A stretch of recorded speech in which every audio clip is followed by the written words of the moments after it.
네, 찬송 감사드립니다. 같이 기도드리겠습니다. 전능하시고 자비로우신 하나님 아버지 감사드립니다. 저희를 이 세상 마지막 때에 구원받도록 기다려주시고 또 크신 사랑 베풀어 주셔서 주님의 교회 안에서 주님을 섬기고 형제자매를 섬기고 또 구원받지 않은 영혼들 전도해서 주님 앞으로 이끄는 그 가장 선한 일에 참여하는 그런 인생을 살아갈 수 있도록 인도해 주신 크신 은혜를 감사드립니다. 이제 하나님께 받은 그 크신 은혜를 많은 사람들에게 전파하는 교회의 일원으로서 그리스도 예수님의 지체로서 교회로 모여서 내가 할 일을 열심히 하다가 주님이 오실 때 주님을 만날 수 있도록 인도하여 주시옵소서. 풍성한 말씀으로 가르쳐 주시고 주님의 뜻을 잘 알아갈 수 있도록 인도해 주셔서 감사합니다.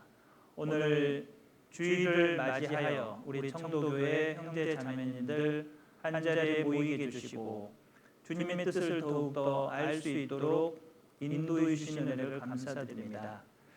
오늘 말씀을 통해서 주님의 뜻을 더욱더 깊이 알아가고 이 마지막 시대에 내가 할 일이 무엇이고 또 나의 생활이 어떠한지를 돌아보는 시간이 되게 하여 주시옵소서.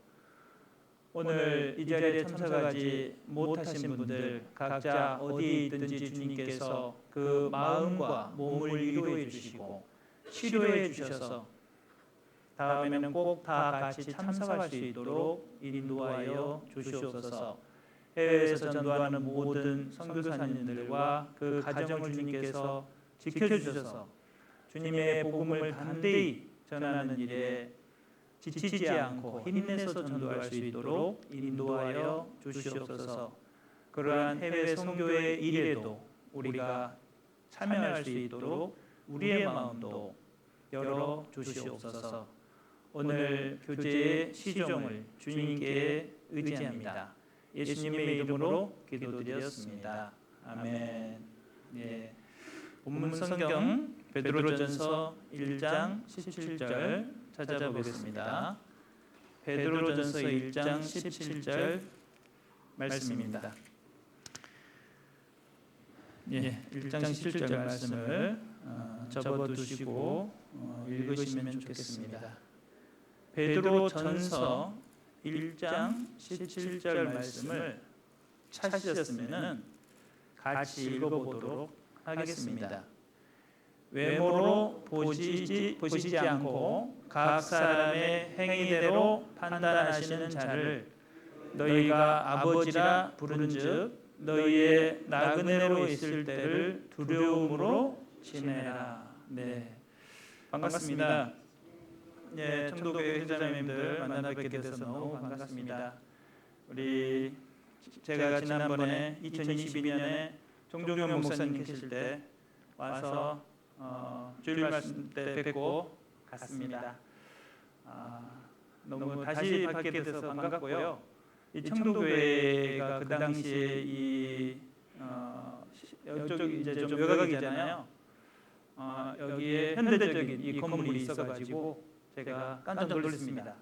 그래서 수고를 많이 하셨구나. 우리 형제자매님들께서 애를 많이 쓰셨구나라는 생각이 들었습니다. 그래서 이 지역의 전도를 위해서 우리가 같이 힘을 모으고 열심히 전도하신다라는 인상을 많이 받았습니다. 그래서 저도 더 열심히 해야 되겠다라는 생각을 하게 됐는데요. 우리 청도교회 형제자매님들 힘내시고 계시리라고 믿고 있습니다. 오늘 이 말씀 베드로전서 1장 17절 말씀에서 오늘 우리가 깊이 생각해야 될 것이 있다고 생각합니다. 기록하였을 때 17절 외모로 보시지 않고 예수님은 우리를 외모로 보시지 않는다 이렇게 말씀하셨고요. 각 사람의 행위대로 심판하시는 자를 너희가 아버지라 부른즉 각 사람의 행위대로 심판하신다 이렇게 말씀하셨습니다. 우리가 믿음만 있으면 되는 것이 아니라 그 믿음이 우리 행동으로 나타나야 된다라는 말씀입니다. 행위대로 판단하시는 행위대로 판단하시는 자를 너희가 아버지라 부른즉 그리스도인은 이제 그리스도의 심판대에 가서 판단 하나님의 그 신앙생활에 대해서 회개 계산을 하는 시간이 있습니다. 그 시간에 우리의 그 마음만 보시는 것이 아니라 구원받은 이후에 나의 생활이 어떠했는지 그 생활의 행위를 판단하신다라는 말씀입니다. 평가 기준을 여기서 말씀하시는 것이죠. 그래서 이제 신앙생활을 어떻게 했는지 예수님께서 계산을 하시겠다라는 말씀입니다. 그리고 너희가 아버지라 부른즉 이제 하나님이 계시잖아요. 하나님께 가서 우리가 하나님을 만나게 된다라는 말씀입니다. 그래서 어떻게 살아야 되느냐? 너희의 나그네로 있을 때를 두려움으로 지내라 이렇게 말씀하십니다. 그래서 이제 여기 베드로전서 베드로가 이제 서신서를 썼잖아요. 그리스도인들에게 흩어져 있는 그리스도인들에게 나그네다 이렇게 부르면서 우리는 나그네인데 여러분들이 나그네로 살면서 어떻게 구원받았는지를 먼저 말씀합니다. 우리는 이렇게 구원받았지 않았느냐. 그래서 1장 3절에서 찬송해야 된다. 우리가 구원받은 것을 찬송하고 우리가 믿음의 시련이 있을지라도 영혼의 구원을 받았기 때문에 그 구원을 전파하는 일에 나그네로 살아있을 때 정말 잘 살아야 된다라고 말씀을 하는 것입니다. 그래서 여기 1장 7절에 보면 너희 믿음의 시련이 불로 연단하여도 없어질 금보다 더 귀하여 예수 그리스도에 나타나실 때에 칭찬과 영광과 존귀를 얻게 하려 함이라. 이 세상 썩어지는 금이 있잖아요. 불로 연단해가지고 좋게 만들어 놓은 금보다도 우리가 복음을 위해서 고생하고 고난을 받는 그 믿음의 시련이 훨씬 값지고 가치 있는 것이다 라는 것입니다. 그렇기 때문에 잠깐 사는 이 나그네 여행 동안에 우리가 대충 살 것이 아니라 제대로 살고 가자 이 말씀을 여기서 베드로 사도가 그리스도인들에게 하고 있습니다. 모든 그리스도인들은 이 말씀을 잘 새겨들어야 할 것입니다. 지난번에 제가 22년 5월 8일 날 어버이날에 와서 주일 설교를 했는데 평강을 누리자 로마서 5장 말씀드렸습니다.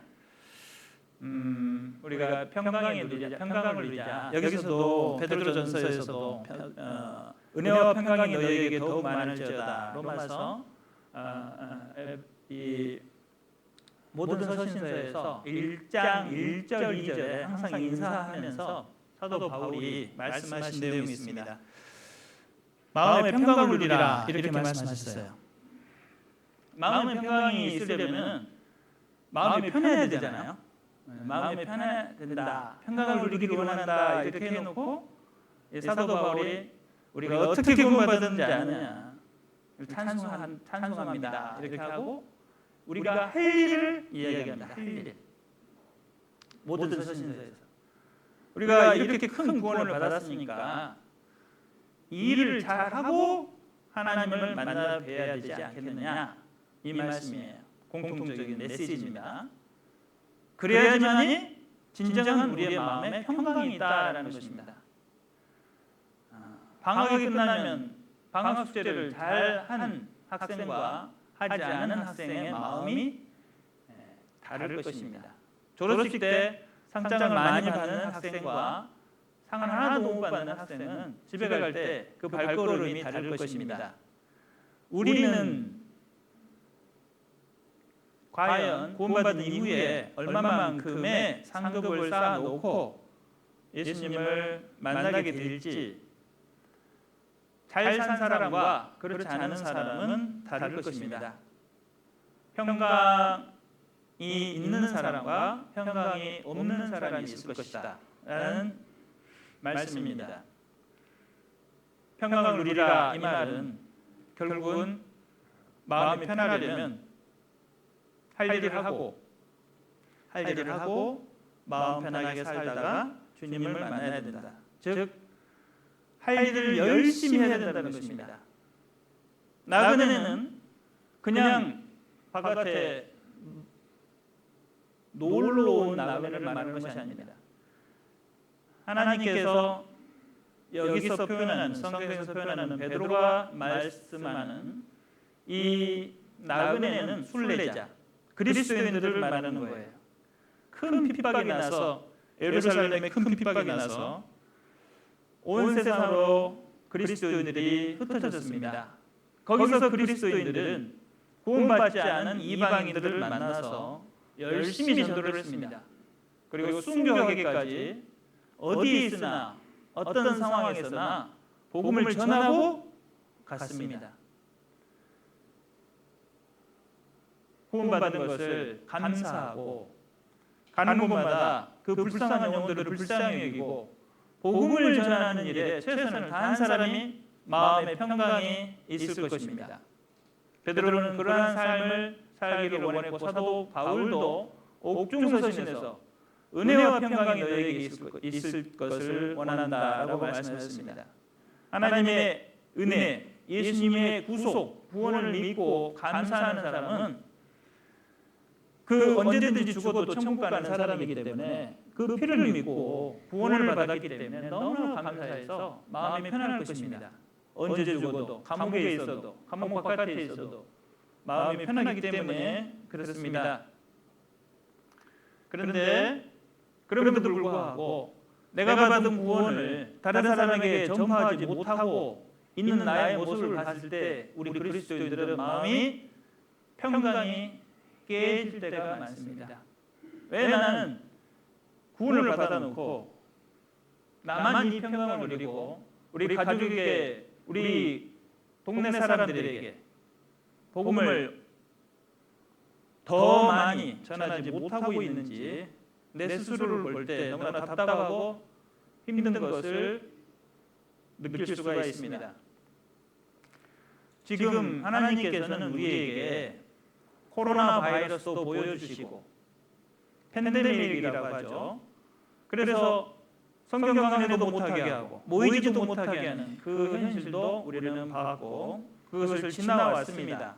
그리고 지금 우크라이나 전쟁이 2년, 3년째 접어들고 또 하마스, 이스라엘 전쟁이 지금 몇 개월이 지났습니다. 그리고 일본에서 지진이 나서 쓰나미가 그 도시를 다 물로 덮치는 것도 최근에 봤는데 너무나 많이 봐가지고 이제 무감각해져 버렸습니다. 지진이 또 나구나. 일본 사람들 아이고 죽는구나. 그리고 하마스가 이스라엘에 들어가서 몇천 명을 죽이고 지금 이스라엘이 하마스에 들어가서 가자지에 들어가서 지금 몇만 명을 죽이는 그런 사건이 벌어지고 있는데도 불구하고 지금 우리의 감각은 무감각해져 버렸습니다.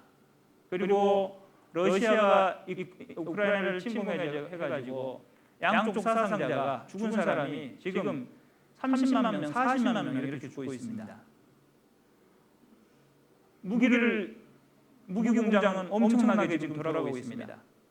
미국의 무기 공장, 한국의 무기 공장, 전 세계 무기 공장이 그냥 주문 물량이 너무 많아가지고 맞추지 못하고 있습니다. 무기 만드는데 지금 엄청난 돈이 거기에 집중되고 있고 핵폭탄도 다시 새롭게 만들고 전투기를 새롭게 개발하고 대포, 장갑차, 그리고 탱크, 드론, 미사일 이걸 만드느라고 전쟁에 혈안이 되어 있습니다. 그리고 무기 팔아서 돈 버는 사람들은 그냥 너무나 좋아하고 있습니다. 그리고 무기 만드느라고 반도체 시장이 지금 호황입니다. 저희 교회에 그 반도체 공장에 다니시는 반장님이 계신데 쉴 수 있는 날이 없습니다. 나이 들어서 퇴직을 하셔야 되는데 퇴직을 못하고 있습니다. 공장에서 계속 불러가지고 출근하느라고 교회를 못 나오십니다. 반도체 공장에서. 어디서는 사람이 죽어가고 있고 어디서는 반도체 만드느라고 반도체가 드론에 들어가기 때문에 드론을 만드는 공장에서 반도체 주문이 너무 많아가지고 전 세계적으로 반도체 공장, 우리나라 삼성전자, SK 이런 데서 돈 많이 벌고 있습니다. 그리고 우리 무기 만드는 우리나라 공장도 대포를 우크라이나 대포 R, 그 뭐죠, 포탄 팔아가지고 돈 엄청 벌고 있습니다. 그리고 대포, 곡사포 팔아가지고 우리나라도 전투기도 지금 팔고 있는데 너무나도 성경에 나와 있는 대로 이 세상이 말세가 되었음에도 불구하고 우리 그리스도인이 세상 사람들처럼 TV를 보고 아이고 말세다 이렇게 하고 그냥 지나가는 그런 그리스도인이 되서는 안 되겠습니다. 우리는 너무나도 성경과 똑같은 이 세상을 우리는 보고 있습니다. 성경에 나와 있는 마지막 때 징조를 다 보고 있으면서도 우리가 긴장을 늦추고 그래 이대로 그냥 조금만 있다가 천국에 가면 편하겠다 이렇게 산다면 하나님께 큰 책망을 받을 것입니다. 우리는 이제 구원받은 지 내가 구원받고 나서 열심히 전도했지. 근데 지금은 너무 이제 나이도 많고 힘도 빠지고 이제 나는 할 일 다 했다라고 생각한다면 그것은 잘못된 생각입니다. 예수님께서 뭐라고 말씀하셨냐면 들어가고자 하여도 못 들어가는 자가 많다 그랬습니다. 그리고 너희가 땅에서 매이면은 하늘에서도 매이고 땅에서 풀면은 하늘에서도 풀린다라고 했습니다. 그리스도인이 전도를 하지 않으면 구원받지 않은 사람은 그대로 지옥에 떨어져 버립니다. 그런데 구원받은 사람이 너무 적어요. 전도할 사람이 너무 적다라는 것입니다. 내가 전도를 하지 않으면 엄청난 피해가 내가 살고 있는 지역에 그 영혼들이 다 지옥에 떨어져 버리는 것입니다. 전도라는 방법을 통해서만이 하나님께서 복음을 전파하고 있는데 우리가 전도를 안 하고 세상 사람들처럼 그저 이 세상 사람들하고 똑같이 이 세상 땅에 있는 것들만 추구하고 산다면 하나님께 정말 책망을 많이 받을 것입니다. 어떤 84세 노인이 젊었을 때는 건강했는데 이제 힘이 빠져가지고 막 걷기도 힘들고 슈퍼에서 1리터짜리 물을 하나 사가지고 오는데 집에 오기가 너무 힘들어가지고 평상에 앉아서 의자에 앉아서 쉬었다가 들어오는 모습을 스스로 생각할 때 너무나도 안 되겠다 싶어서 운동을 하기 시작했습니다. 그 운동을 해야 되겠다라는 생각을 한 날부터 그 할아버지의 건강이 좋아진 겁니다. 84세지만은 몇 개월 되지 않아서 이제 계단도 올라가고 또 몇 개월 안 돼서 페트병 1리터짜리를 6개나 배낭에다 메고 24층 올라가는 거예요. 매일. 그분이 여러분도 TV에서 생존병사의 비밀 그거 보셨잖아요. 그분이 그 TV에 나왔는데 엎드려 받쳐 있잖아요. 플랭크 딱 이렇게 엎드려서 이렇게 되고 하루에 내가 1초씩만 더 하자 이렇게 계획을 세우시고 몇 초 못했습니다. 제일 처음에는 힘들어서 이렇게 엎드려 있는 거잖아요. 그런데 1초씩만 더 하자 그러는데 지금은 몇 분을 하시는 줄 아세요? 그분이 6분을 하세요. 6분 7분 아침에 7분씩 하신답니다. 안 쉬고 7분 그런데 그게 하루아침에 되는 건 아니죠. 그걸 하니까 온몸의 근육이 다시 이제 살아나는 거예요. 그래서 건강을 회복하시고 85세, 86세 이렇게 되셨지만은 건강하게 사시는 거예요. 그러니까 우리의 몸도 어떻게 훈련시키느냐에 따라서 다시 건강해질 수 있는 것입니다. 그런데 그리스도인들의 건강이 무엇이냐? 우리는 육신적인 건강도 중요하지만 신앙적인 건강이 너무나도 중요합니다. 우리는 전도를 쉬어버리면 이 근육이 약해져 버려요. 전도는 계속 해야 되는 것입니다. 매일 해야 돼요. 그래서 이 신앙생활을 유지하기 위해서 전도를 계속 해야 하겠습니다. 시편 39편 13절에서도 다윗은 이 건강에 대해서도 기도를 했습니다. 그리고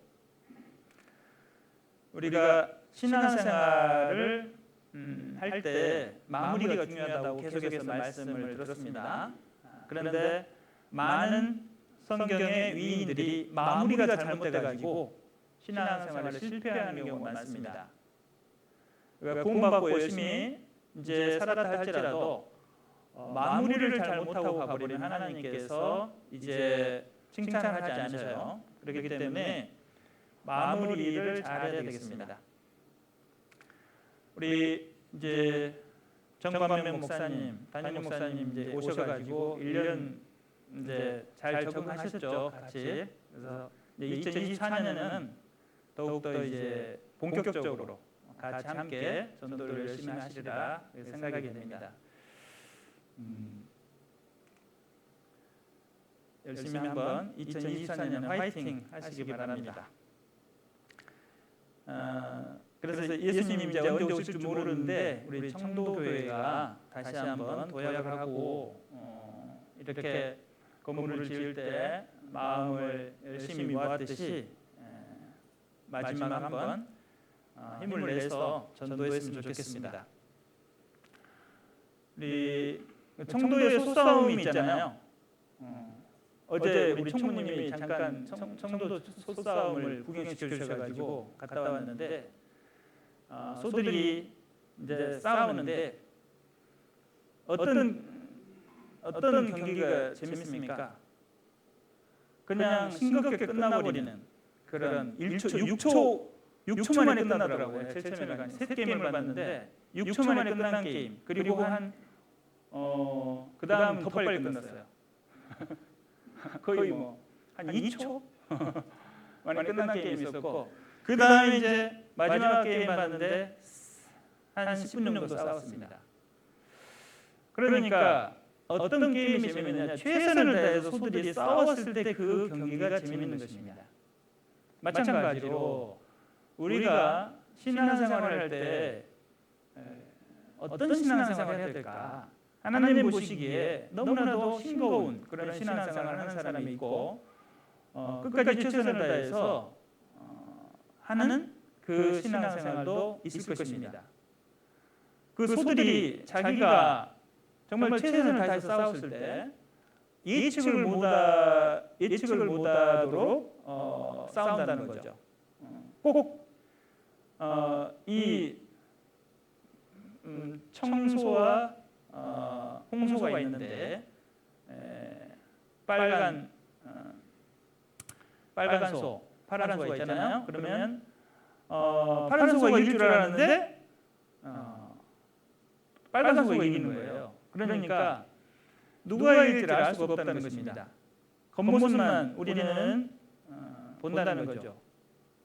사람은 외모를 보거니와 하나님은 중심을 보느니라 이렇게 말씀하셨습니다. 여기도 말씀하시잖아요. 외모로 보시지 않고 각 사람의 행위대로 판단하시는 자를 너희가 아버지라 부른다. 아버지는 하나님 아버지는 우리를 외모로 보시지 않고 각 사람의 행위대로 판단하신다.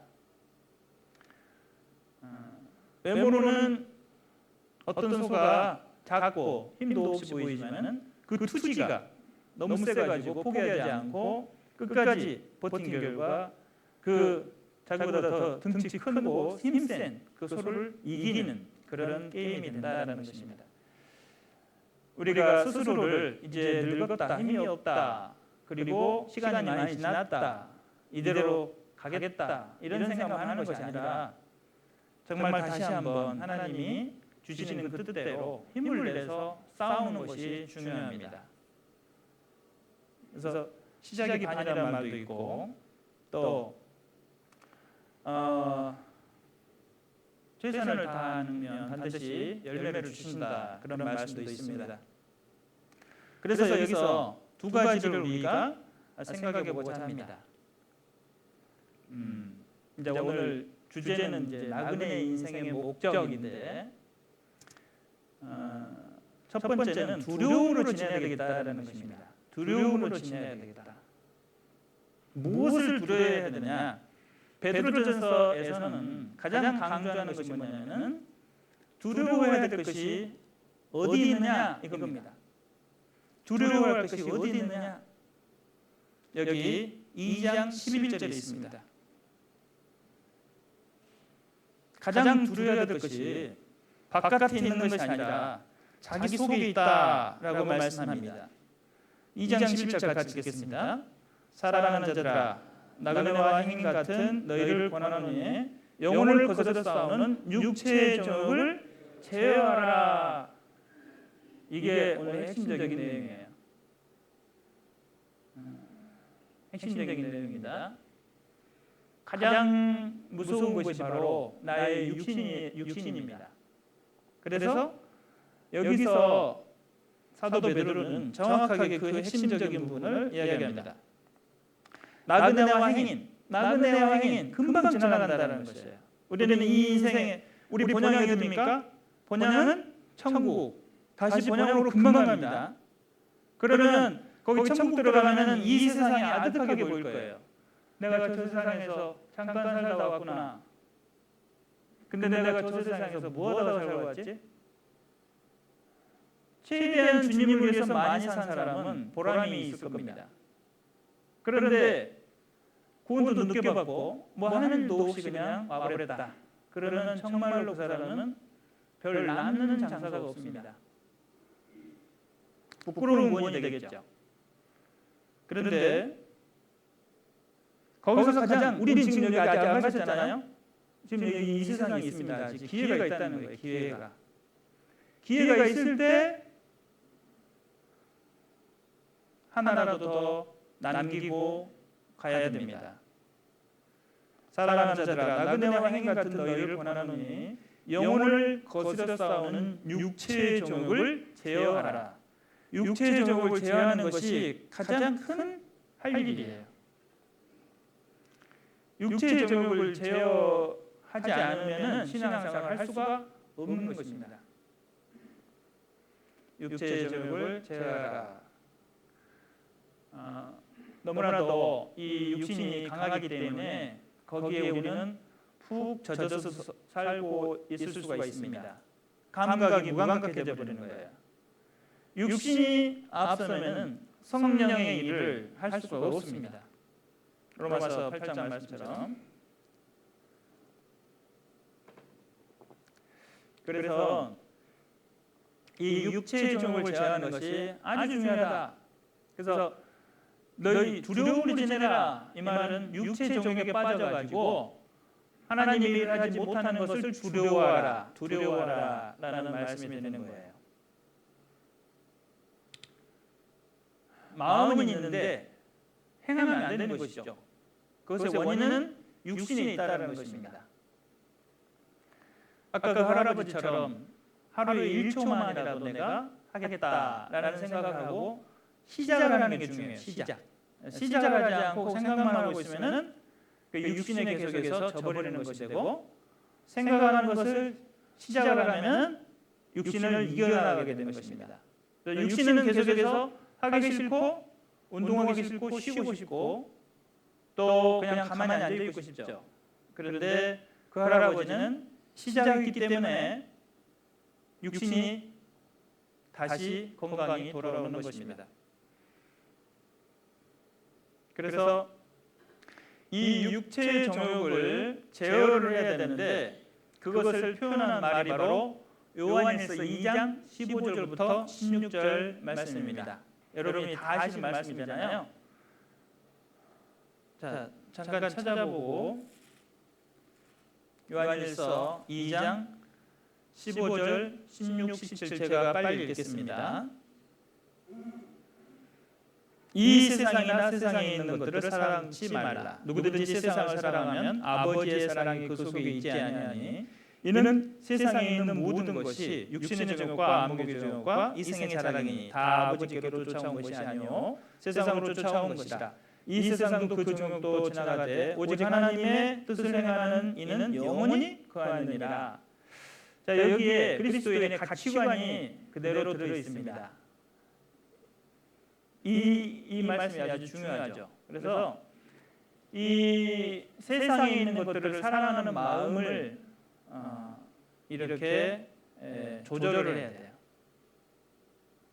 절제를 해야 되는 것입니다. 제어를 해야 됩니다. 세상 사랑하는 마음이 계속해서 사람은 나오기 때문에 그것을 절제를 시켜야 됩니다. 세상을 사랑치 말라. 사랑하는 것은 뭐냐면 섬기는 걸 말하는 거예요. 그래서 세상이 우상이 되어버리는 것이죠. 그래서 하나님은 우상을 섬기지 말라 그랬습니다. 그래서 하나님보다 더 사랑하는 것은 다 우상이 되는 겁니다. 우리 육신은 세상을 사랑하는 것이 너무 자연스러워요. 왜? 육신의 죄가 들어와 있기 때문에. 육신이 있는 한은 계속해서 세상을 사랑하는 마음이 나옵니다. 그래서 세상을 보면은 육신의 눈으로 보면은 먹음직하고 보암직하고 지혜롭게 할 만큼 탐스럽다고 창세기 3장 6절에 나와 있습니다. 선악을 알게 하는 나무의 실과를 딱 보니까 하와가 그 생각이 그 세 가지 생각이 쏙 들어온 거죠. 그것이 바로 마귀가 주는 생각입니다.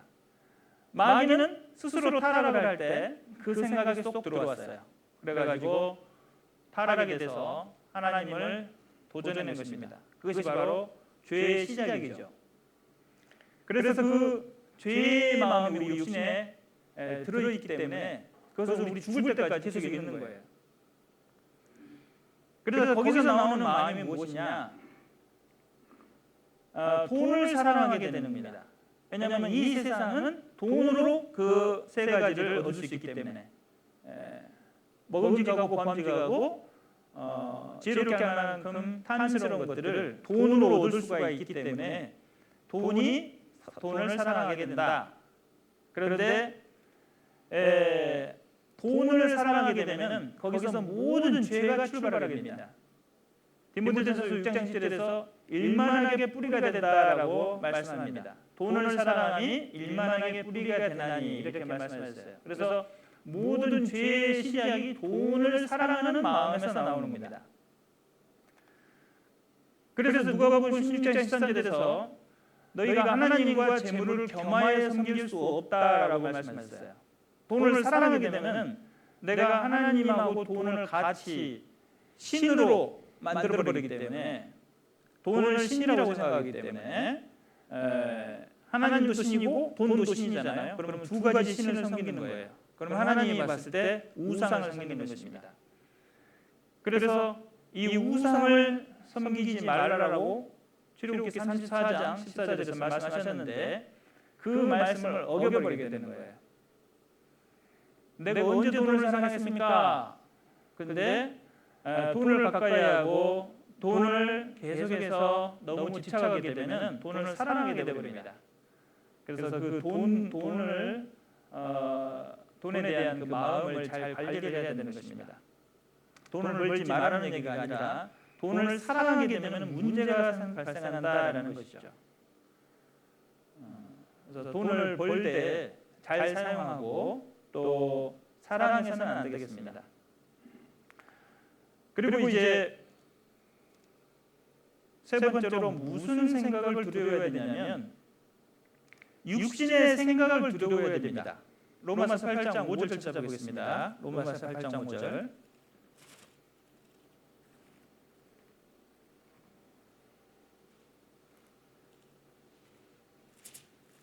로마서 8장 5절.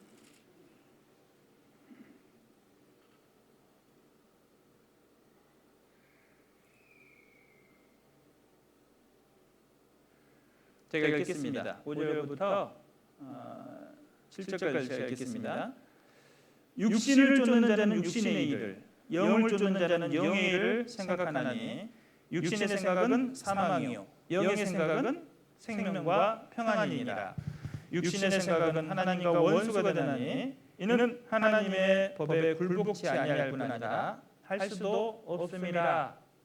이 육신의 생각을 두려워하면서 우리 나그네 시절을 보내야 됩니다. 나그네는 어떤 이제 세상에 보내잖아요. 그렇기 때문에 하나님의 일을 사명을 가지고 온 나그네지만 그리스도인들은 이 세상에 살고 있기 때문에 자꾸 육신의 생각이 우리 생각에 계속해서 들어온다는 거예요. 눈에 보이는 것들이 육신적인 것들이 많이 있기 때문에 그렇습니다. 우리 그리스도인은 이 세상에서 머물면서 전도를 해야 되잖아요. 불교처럼 산에 들어간다거나 이렇게 세상과 분리돼서 사는 것이 아니라 세상에 들어와 있기 때문에 세상 안에서 구별된 생활을 해야 되기 때문에 그게 쉽지가 않은 거예요. 그리스도인들은. 하지만 같이 있을 때 섞이지 않는 물과 기름처럼 우리는 이 세상에 같이 있으면서 세상과 섞이지 말아야 하는 것입니다. 그렇기 때문에 육신을 쫓는 자는 육신의 일을, 영을 쫓는 자는 영의 일을 생각하나니, 그러니까 육신의 일과 영의 일을 확실하게 분리를 시켜야 돼요. 그래서 이 육신의 생각이 어떤 생각이냐? 오늘 힘든데 교회 가지 말아 이거예요. 그리고 할 일이 많잖아. 세상에 할 일이 얼마나 많아 지금. 오늘 밖에 중단된 일도 있고 오늘 주일 나가면은 20만 원 더 벌 수 있는데 이런 생각들. 그리고 교회 일은 급한 일이 아니니까 다음에 이런 것들이 다 육신적인 생각이죠. 그 사람을 전도해야 되는데 다음 집회에 있잖아. 또 다음 집회에 있으니까 다음에 합시다. 이번에 하지 말고 다음에. 그래서 육신의 생각은 사람을 하나님의 일을 뒤로 미루고 세상 일을 먼저 해라 이렇게 이야기를 하는 것이죠. 근데 우리에게는 그렇게 많은 시간이 있는 것이 아닙니다. 그래서 계속해서 이제 들어오는 생각들, 육신의 생각들이 바로 게으름이죠. 그래서 네 번째로 이 주의해야 될, 두려워해야 될 것이 바로 이 게으름이라는 거예요. 게으름. 잠언 10장 4절에서 손을 게으르게 놀리는 자는 가난하게 되고 손이 부지런한 자는 부하게 되느니라. 그리스도인들은 전도의 일도 부지런하게 하면 전도에 부하게 되고 전도를 게으르게 하면 전도가 안 되는 것이죠. 로마서 12장 11절에 부지런하여 게으르지 말고 열심을 품고 주를 섬기라 이렇게 말씀하셨습니다. 근데 자꾸 우리는 육신의 생각을 이제 듣다 보면은 계속 게을러지게 됩니다. 잠언에서 계속해서 게으른 자는 멸망하는 사람이 된다라고 말씀하시죠. 잠언 10장 26절에서 게으른 자는 그 부리는 사람에게 마치 이에 초 같고 눈에 연기 같다라는 말씀이 있습니다. 예수님께서 우리를 그리스도로 삼아주시고 전도하라고 보내라더니 게으름만 피우고 있어요. 그러면 예수님 눈에 연기처럼 되는 겁니다. 예수님이 너무 보기 힘든 거예요, 우리를. 그런 사람이 되서는 안 되겠습니다. 게으른 사람은 아무리 마음속에 좋은 계획이 있다 할지라도 그 일을 하지를 않기 때문에 아무 일도 벌어지지가 않는 것입니다.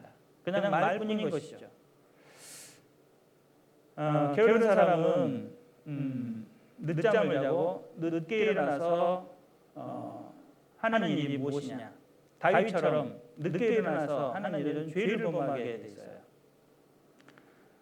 게으르게 일어나서 저녁에 일어나서 다윗이 옆집 여자가 목욕하는 거 보고 간음을 하고 또 그 간음을 감추기 위해서 그 남편을 죽이고 엄청난 죄를 저질러 버렸습니다. 그것이 바로 게으름에서 그 죄가 다 시작된 겁니다.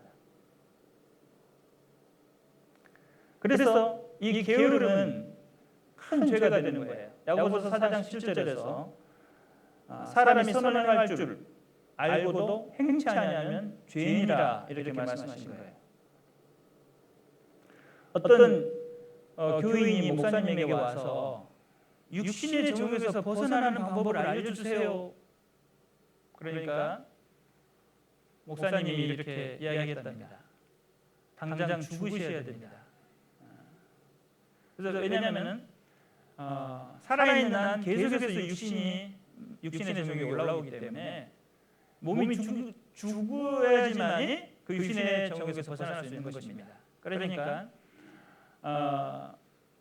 천국에 갈 때는 이제 이 몸을 가지고 가는 것이 아니라 육신의 종이 없는 몸으로 가죠. 근데 우리가 사는 동안에는 그 육신의 종이 계속해서 우리를 유혹하기 때문에 그것을 성경에서는 제어하라, 두려워하라 이렇게 그것을 멀리하라는 것입니다. 그렇게 계속해서 그것을 같이 살아야 돼. 같이. 우리 이제 암이 생기면은 치료법 중에 그 암을 잘 이렇게 더 이상 크지 않도록 관리하는 그런 치료법이 있잖아요. 그런 것처럼 암을 막 건드려 가지고 온몸에 퍼지는 수가 있습니다. 그래서 차라리 그 암을 건드리지 않고 계속 함께 살아가는 거죠. 그런 것처럼 컨트롤하는 것입니다.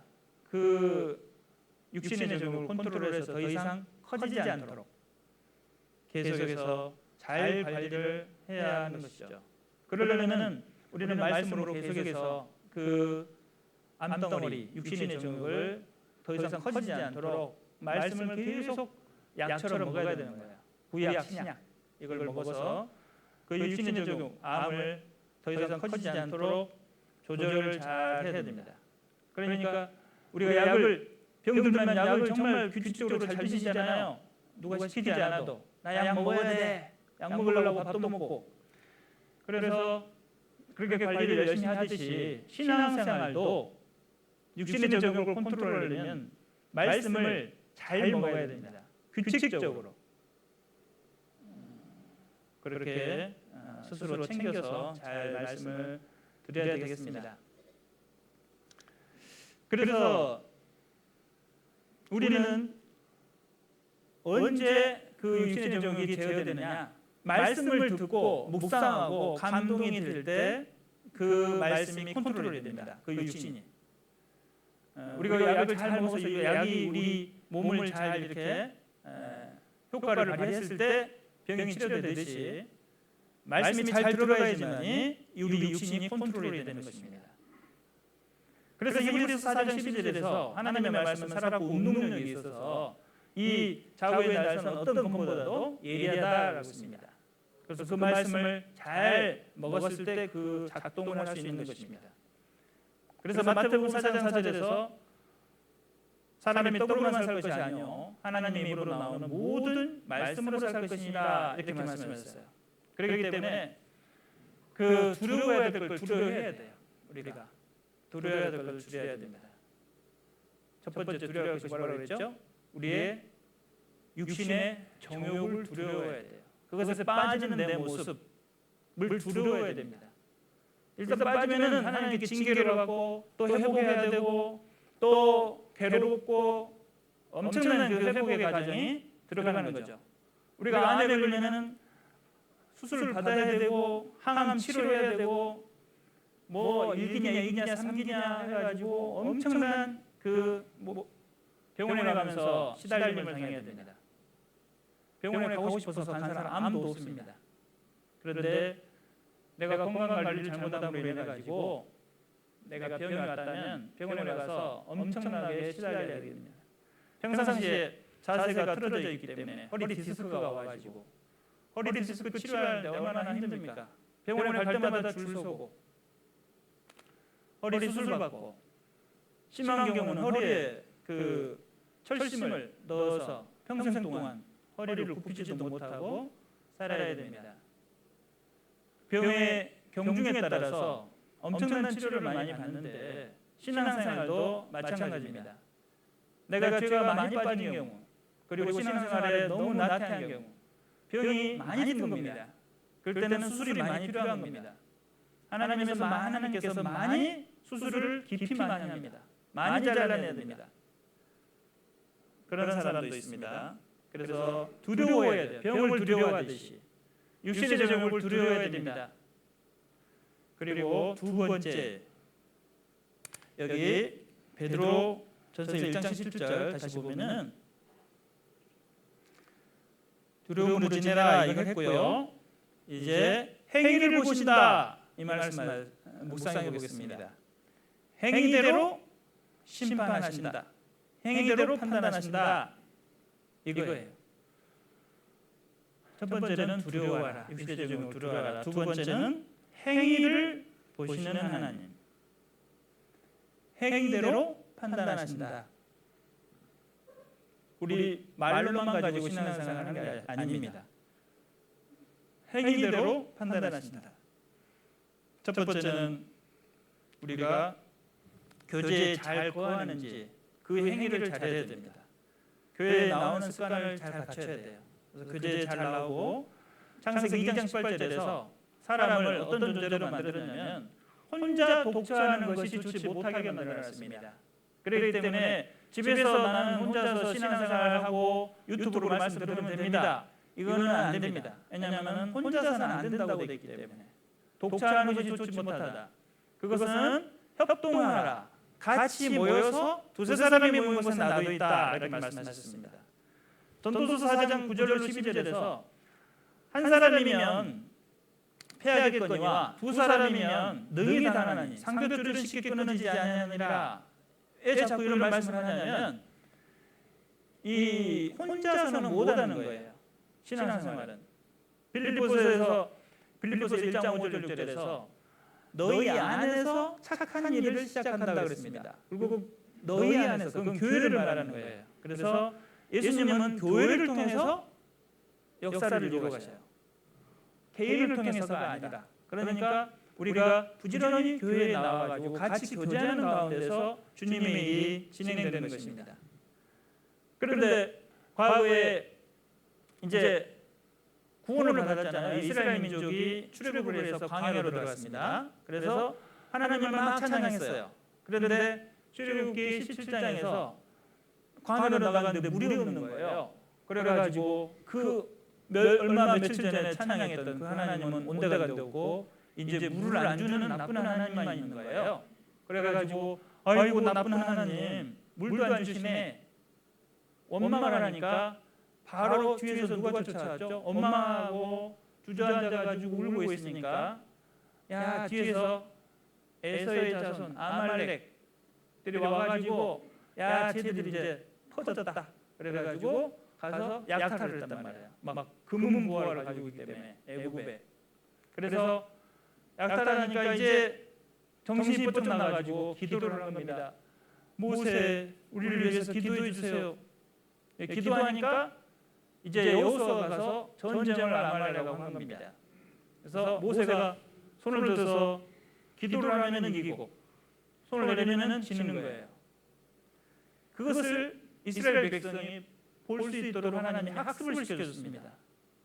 너희들이 원망을 하니까 아말렉이 갖고 나에게 기도를 하니까 이기고 기도를 안 하니까 진다. 분명히 교육을 시켰음에도 불구하고 반복적으로 계속해서 40년 동안을 불순종을 하다가 이제 어느 정도 순종에 이제 훈련이 돼서 여리고성에 들어갈 때는 순종을 잘하는 거예요. 그래서 요단강도 건너고 또 여리고성도 무찌를 수 있었습니다. 순종이 제사보다 낫다고 그랬습니다. 순종을 연습시키는 거예요. 우리가 신앙생활 할 때 이스라엘 민족을 잘 보면은 우리 모습이 그대로 들어 있습니다. 계속 불순종이에요. 완전히 신앙 바닥갈 때까지. 사사기도 가나안 땅에 들어갔는데도 불구하고 거기서 계속해서 하나님을 불순종하죠. 그래서 외세의 침략을 받죠. 그래서 20, 30년 동안 계속 또 괴롭힘을 당하는 거예요. 그래서 완전히 이제 우리 못 살겠습니다. 하나님한테 또 돌아왔을 때 사사를 보내죠.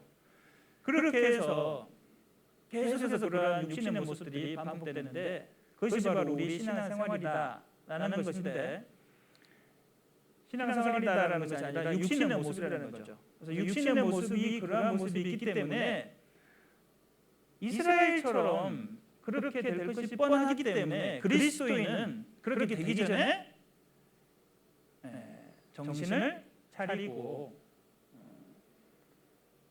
뻔하니까 하나님을 떠나서 우리 실대로 살 때 하나님이 아말렉도 보내고 그 어려움을 준다라는 것입니다. 사사기에서 반복되는 것은 계속해서 이스라엘이 또 악을 하나님 앞에 악을 행함에 이렇게 시작됩니다. 항상 사사가 죽고 나서 악을 행하니까 그 옆에 이방인들이 와서 치는 거예요. 그 이방인들도 완전히 진멸을 하려고 그랬는데 계속 남겨둬가지고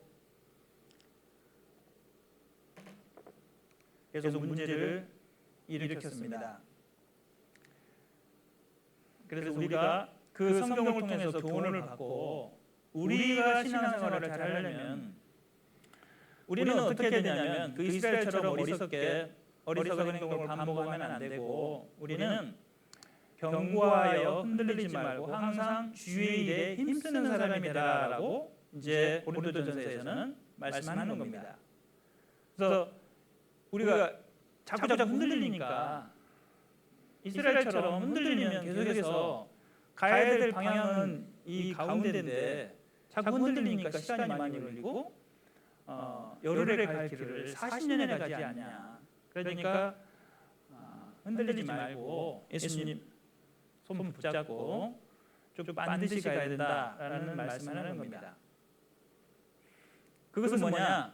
정상적인 그리스도인의 생활을 하는 거예요. 그래서 주일, 수요일 말씀 빠지지 않고 기도 생활, 교제 생활을 하고 전도를 구역에서 같이 협력해서 계획대로 해 나가는 것입니다.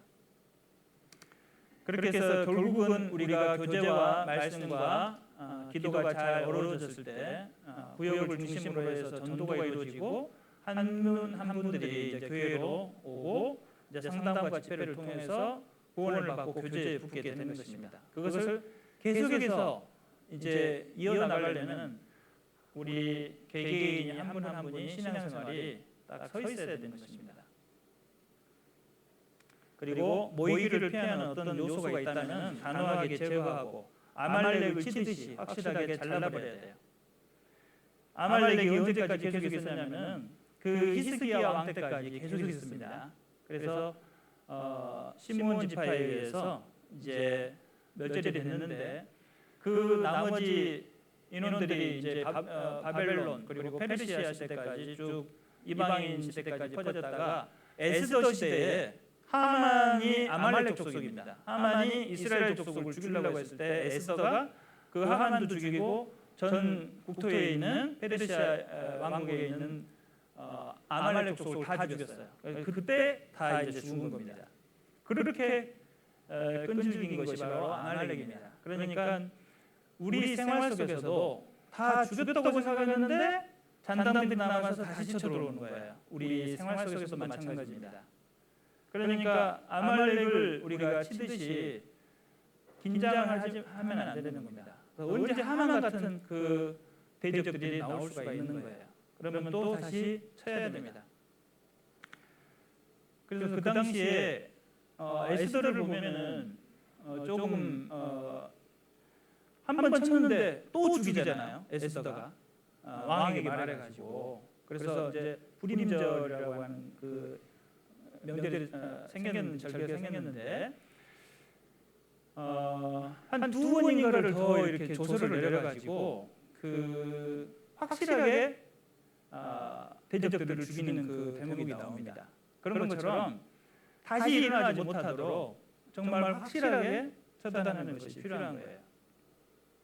그래서 그 후로는 이제 뭐 아말렉 그런 얘기가 안 나오잖아요, 성경에. 그런 것처럼 우리 생활 속에서 아말렉이 있다면 확실하게 쳐야 된다. 다윗도 아말렉 소년이 사울의 왕관과 칼을 가지고 와서 상을 받으려고 했고 이스라엘 내가 공을 올렸습니다. 그러면서 다윗에게 상 받으려고 했을 때 다윗이 너 어디서 왔냐? 아말렉 사람입니다. 그리고 그 사울을 죽였다고 했을 때 하나님의 기름 부은 자를 네가 죽였으니까 너도 죽어야 된다. 그래서 가서 죽여라. 그래서 아말렉을 죽여버렸습니다. 그러니까 다윗은 그 아말렉과 타협을 하지 않았어요. 그 왕관 그리고 세상적인 그 명예, 권력에 욕심을 내지 않았습니다. 왕이 되지 않았을지라도 왕을 욕심내지 않았습니다. 그런데 나중에 하나님께서 헤브론 사람들을 보내서 유다의 왕으로 삼았죠. 그러니까 우리는 우리 스스로 무엇인가를 막 세상 영예를 위해서 나가는 것은 맞지 않습니다. 하나님이 바라시는 것을 내가 묵묵히 했을 때 하나님이 나를 높여 주실 것입니다. 그래서 우리가 하나님이 생각만 하고 행하지 않는 믿음은 소용이 없다. 반드시 행하는 것이 있어야 된다라고 말씀하시는 거예요. 야고보서 2장 22절 보시겠습니다.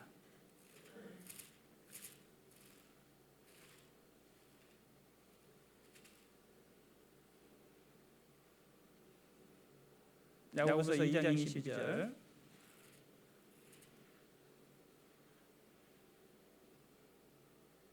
같이 읽겠습니다. 내가 보거니와 믿음이 그의 행함과 함께 일하고 행함으로 믿음이 온전케 되었느니라. 행함으로 믿음이 온전케 된다라는 말씀입니다. 우리 교회가 80년대부터 성장을 많이 했습니다. 그래서 성장을 많이 했는데 지금 약간 이렇게 주춤하고 있는 것 같습니다. 우리의 생각이 많이 말씀으로 풍성해졌습니다. 그런데 그 생각이 풍성해진 것보다 비례하지 못하게 우리 행동이 느려졌습니다. 그래서 전도가 좀 더딘 것이 아닌가 그런 생각도 듭니다. 이 믿음이라고 하는 것은 행함과 함께 일한다. 그리고 행함으로 믿음이 온전케 된다라고 말씀하셨기 때문에 우리는 말씀을 풍성히 듣고 있지만 그 말씀이 내 생활 가운데에서 행함으로 다 잘 나타나고 있는지 말씀이 행함으로 연결되고 있는지를 스스로 살펴볼 필요가 있습니다. 아브라함이 믿음이 온전했지만 그 믿음이 시험을 받았을 때 행함으로 온전하게 나왔습니다. 그렇기 때문에 하나님께서 칭찬해 주셨습니다. 이런 예화가 있는데 이거 좀 잠깐 말씀드리겠습니다. 행함이 없는 믿음이 여기에 예화에 나타났는데 어떤 목사님이 이제 신장에 병이 걸려서 아팠답니다. 그래서 이제 설교 시간에 뭐 이런 일은 없겠죠. 없는데 그냥 좀 우스갯소리예요. 그래서 제가 신장을 이제 이식을 해야 되는데 누가 자원하는 분이 계시면 참 감사하겠습니다. 이렇게 설교를 했대요. 근데 혹시나 자원하는 마음으로 저에게 신장을 하나 기증해 주실 분이 계시면 손 들어주세요. 그러니까 전 성도가 다 손을 들었대요. 야, 정말 감사합니다. 감동을 해가지고 그 목사님이 그러면 이게 이제 하나님의 뜻을 알아보기 위해서 제가 이 오리털 하나를 뽑아서 바람으로 훅 불 테니까 그 오리털이 날아가서 떨어지는 그분이 당첨되는 겁니다. 그래가지고 훅 불었답니다. 그런데 그 오리털이 날아가서 이제 내려갈만 하면은 아멘, 아멘, 아멘, 할렐루야 그러는 거예요. 그러니까 이렇게 박수를 치니까 바람이 생겨가지고 다른 쪽으로 날아가는 거예요. 그래서 결국은 땅으로 떨어지고 말았답니다. 그런 우스갯소리가 있는데 우리는 쉽게 말을 하고 손을 들고 이렇게 하지만 실제로 실천을 하는 그런 과정에 가서는 쉽사리 되지가 않더라라는 것입니다. 마음에는 원이로되 육신이 약하도다 그런 말씀도 있습니다. 그래서 행하면은 진실된 마음이 필요하다라는 것이죠. 우리 선한 사마리아인이 나오잖아요. 누가복음 10장에서 사마리아인은 율법사처럼 지나가지 않고 자기가 직접 다가가서 불쌍히 여기고 불쌍히 여길 뿐만 아니라 실제로 가서 가까이 가고 기름과 포도주로 싸매고 그 다음 이제 주막으로 데려가잖아요. 자기 짐승에 태워가지고. 그것이 바로 전도의 과정이잖아요. 전도할 때 불쌍히 여기고 자기 차로 우리 차로 모시고 오잖아요. 그리고 그 사람 마음을 어루만져주고 또 기름과 포도주는 성령과 피잖아요. 그러니까 예수님의 그 성령과 피를 이렇게 알려주고 그 피로 구원받을 수 있도록 교회로 모시고 와서 돌봐줬다. 그러니까 사마리아인은 비록 자기가 이방인이지만은 하나님의 사랑을 깨달은 사람이에요. 그 사람은. 그렇기 때문에 다른 사람에게 베풀 수 있는 것이죠. 마찬가지로 우리는 이방인이지만은 사마리아인처럼 구원을 받았기 때문에 다른 사람의 율법사나 어떤 바리새인처럼 서기관처럼 화려하지 않지만 우리 그리스도인들은 육신적으로 보면은 사마리아인처럼 무시당하고 이렇게 세상에서 별 것이 없지만 복음을 가지고 있잖아요. 그러니까 불쌍하게 죽어가는 모습을 봤을 때 우리는 다가가서 그 사람을 전도할 수 있는 마음이 있는 거예요. 그리고 복음이 있습니다. 복음이 있는 사람이 가장 부자인 겁니다. 이 D.L. 무디가 전도를 하루라도 안 하면 잠을 못 잤답니다. 그래서 그날 밤에 잠을 자는데 오늘 전도를 하나도 못하고 전화를 한 군데도 못 해가지고 너무 답답해서 이제 밖으로 나갔습니다. 밤에 나가니까 이제 술주정뱅이가 많잖아요. 그래서 어느 술주정뱅이에게 예수님을 믿으시나요? 물어보고 예수님을 믿으셔야 됩니다. 구원받아야 됩니다 하고 이제 말하는데 뭐 이게 무슨 소리 하는 거야? 그래서 이제 막 이렇게 그 욕을 먹고 집으로 다시 돌아왔답니다. 그래서 잠을 잤는데 3개월 후에 누가 똑똑똑똑 이렇게 해가지고 집에 찾아오셨대요. 근데 그분이 누구냐면은 그때 술 먹고 술주정하는 그 아저씨가 와서 내가 당신이 왔다 간 이후로 계속해서 귀에 그 예수님 믿느냐는 소리가 귀에 울려가지고 내가 여기까지 오게 됐다. 이렇게 해서 그 사람이 구원을 받았답니다. 마찬가지로 우리는 이 매일매일 전도를 해야 되거든요. 근데 사실상 매일매일 전도를 못하는 경우 있잖아요. 그래서 저도 전도를 해야 되는데 전도를 안 하고 오늘 설교를 하고 오면 안 되겠다 생각이 돼서 저도 친구에게 구원받지 않은 친구가 많아요. 저도. 그래서 링크라도 주고 이렇게 왔는데요. 우리 이제 유튜브 말씀 있잖아요. 성경 강의 최신 것을 주고 들어보라 하고 왔는데 우리가 날마다 전도하지 않으면 그 영혼들이 계속해서 이루어진다라고 생각이 됩니다. 그래서 예수님은 제자를 제일 처음에 제자를 부를 때 베드로와 그 시몬 안드레를 불렀는데 베드로와 안드레가 그물을 던지고 있었습니다. 그리고 야고보와 요한은 그물을 꿰매고 있었어요. 그래서 두 부류를 모았는데 그물을 던지는 것도 중요하고 또 보호하는 것도 중요합니다. 새 나가지 않도록. 그래서 우리가 그 실제적인 행동을 하고 있는 사람들을 하나님이 불렀다. 그리고 실제로 그들은 복음을 쉼새 없이 계속해서 그물을 던지고 또 꼬매는 역할을 잘했습니다. 그래서 초대교회가 계속해서 사람들이 그 숫자가 3,000명씩 구원받고 그 교회가 급성장을 했습니다. 우리 교회가 초대교회처럼 계속해서 지금도 복음을 전하고 있습니다.